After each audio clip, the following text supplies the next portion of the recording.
ایک دفعہ کا ذکر ہے کہ ایک دور دراز کے ملک میں ایک شہزادہ رہتا تھا جس کا نام علی تھا۔ علی بہت ذہین اور بہادر تھا، لیکن اسے مہم جوئی کا بہت شوق تھا۔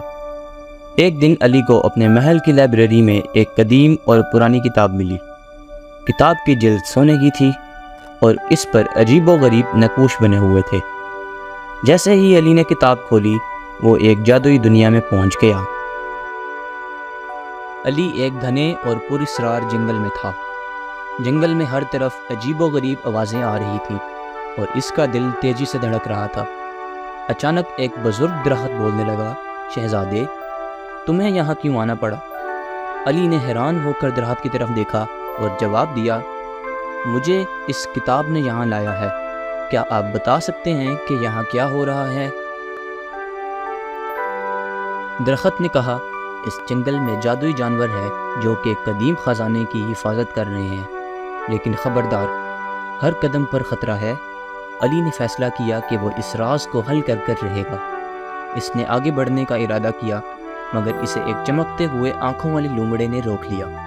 لومڑے نے کہا، اگر تم اس خزانے تک پہنچنا چاہتے ہو تو مجھے ایک معمہ حل کرنا ہوگا۔ لومڑے نے معمہ پیش کیا، ایسا کیا ہے جو صبح کو 4 ٹانگوں پر، دوپہر کو 2 ٹانگوں پر اور رات کو 3 ٹانگوں پر چلتا ہے؟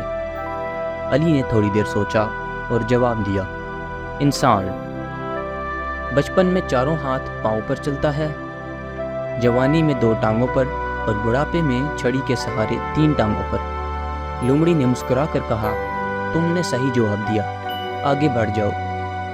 علی آگے بڑھ گیا اور اسے ایک مایاوی سرنگ ملی۔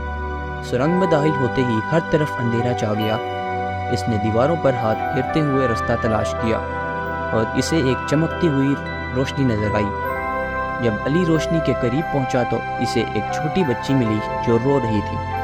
علی نے پوچھا، تم کون ہو اور یہاں کیوں ہو؟ بچی نے روتے ہوئے بتایا، میرا نام زینب ہے اور میں اس جنگل کی قیدی ہوں۔ مجھے ایک ظالم جادوگر نے یہاں بند کر دیا ہے۔ علی نے زینب کی مدد کرنے کا فیصلہ کیا اور کہا، میں تمہیں یہاں سے نکالوں گا۔ زینب نے کہا، اس جادوگر کو شکست دینے کے لیے تمہیں اس کی جادوئی چھڑی حاصل کرنی ہوگی جو کہ اس قلعے میں ہے۔ علی اور زینب قلعے کی طرف روانہ ہوئے۔ قلعے کے دروازے پر ایک بڑا سا اژدہا پہرا دے رہا تھا۔ علی نے اپنی تلوار نکالی اور اژدہا سے لڑنے لگا۔ بہت محنت اور بہادری سے لڑتے ہوئے علی نے اژدہے کو شکست دی اور قلعے میں داخل ہو گیا۔ قلعے میں داخل ہوتے ہی علی نے جادوگر کو دیکھا جو اپنی جادوئی چھڑی کے ساتھ کھڑا تھا۔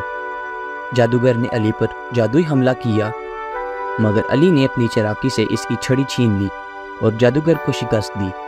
زینب کی قید ختم ہوئی اور علی نے اسے آزاد کیا۔ علی اور زینب واپس محل کی طرف روانہ ہوئے۔ محل میں پہنچ کر علی نے اپنے والدین کو پوری کہانی سنائی اور زینب کو بھی اپنے ساتھ رہنے کی اجازت دی۔ زینب اور علی کی دوستی مضبوط ہو گئی اور وہ خوش و خرم اپنی زندگی گزارنے لگے۔ تو اس کہانی سے ہمیں یہ سبق ملتا ہے کہ دوستی، بہادری اور ذہانت سے ہر مشکل کا حل کیا جا سکتا ہے۔